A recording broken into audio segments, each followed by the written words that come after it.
dal leen ak jàmm ñu xëy tàqañ yéene kaay xëyndoo tàmbale ko Le Soleil yéene kaay mi dikkaat nag ci bëccëg bi nga xamante ni moom lañu jagleel gone yi amee cancer nag ab mal la di jafe-jafe boo xamante ni booba ak léegi ñoo ngi na si pexe ngir fexe rek ba gone yooyu di mun a faju de duñu faj dara ñoom nag téeméer boo jël benn rek la ñu représenté ci ñi amee cancer nag chaque année nag lu tollook 800 jàpp 1200 nouveau cas yoo xamante ni dañ ko enregistré réewum Sénégal état bi nag ñu ngi koy woo en secours ngir rek mu amal ab prise en charge gratuite boo xamante ni moom la ñu war a defal gone yooyu ndax si jamono ji gis nañ ni nag paju moo xamante ni duñ ci fay dara rek moo mun a jëlee jafe-jafe boobee nag ci cancer bi nga xamante ni moo dal gone yi ñu dal di leneen naka te moo Walf Quotidien ak réduction coût lu waaye nag ak hausse des salaires naka Macky moo ngay surfer ci li nga xamante ni moo di misère góorgóorlu yi ndax yéenekaay bi nee na Macky Sall naka ci góorgóorlu yaakaar ngir fexe rek boo réduction wàññi lu waaye itam fexe bu yokku salaire yi yéenekaay bi ne naka loolu naka dara lu rëy naka gënu koo weesu nag ñu weesu loolu naka wax ci yor yéenekaay ak procès diffamation ni ki tey ji naka adresse du président du parti Pastef Ousmane Sonko nag la mu xamle moo di juge boo xamante ni si yaa ngi am yéene ngir condamné ko nag jàpp leen dañ lay considéré comme ennemi te mooy yéene kaay dikkaat ci loolu ne Sonko nag annoncé na présence am ne dina wuyu ji naka cay ji naka ca tribunal ngir rek mu àddu jëmali naka ca loolu nga xamante ni moom lañ koy toppee ci wàllum diffamation diggéem ak Mame Mbaye Niang Sonko nag la mu sàqu rek sénégalais moo di ku nekk naka war ngaa mun a ñëw nag bàyyi ca la nga ne ngir teewee si audience boobu nga xamante ni jàpp na ne ab audience publique la ci Vox Populi nag moom Ousmane Sonko moo ngay àddu nag nee na man dinaa dem ci tribunal naka tey jii rek la seeni tappale yi nga xamante ni ci la ñu def boobu ak léegi nar a jeex ndax am na loo xamante ni si duñu ko bàyyi mu jàll la tax naka Sonko moomee di sàkku ci askan ñu dal dee génn ñëw si tribunal yi fekkee ji audience boobee l'observateur yéene kaay dikkaat ci année préélectorale 2001 2011 2023 en tension la ko tubee ndax opposition plus radicale affaire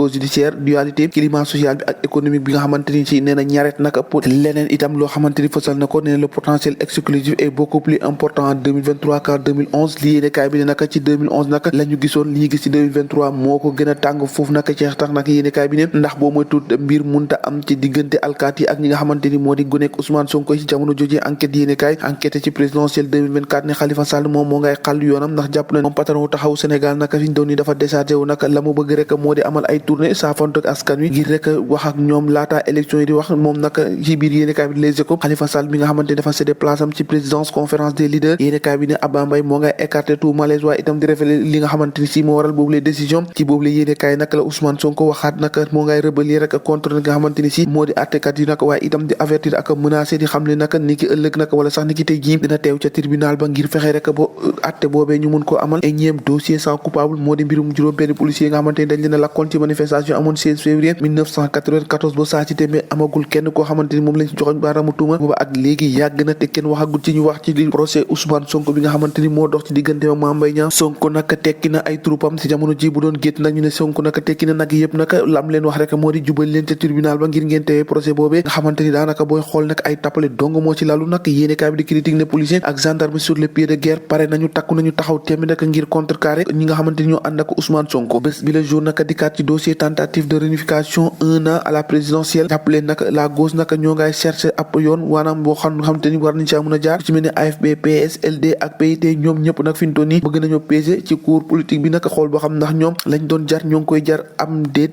est-ce que ñu ngi koy jar lu mu ci doon lu ne naka grand panel moom dikkaat na ci ki nga xamante ni moo di kàddu yi Pape Malick Ndour mi jëwriñ bi ngàlloo lépp lu jëm naka ci gone yi naka moom la mu xamle rek moo di lépp lu ku jéegi jaral nag ngir rek ñu taal réew mi nag ñoom jaral nañu ngir rek réew moo bañ a tàkk naka yéene kaay bi naka xëy na koo fësal cay réew mi xam leen ne moomu leen ko ñoo ko déggandoo jaageen jëf ba ëllëg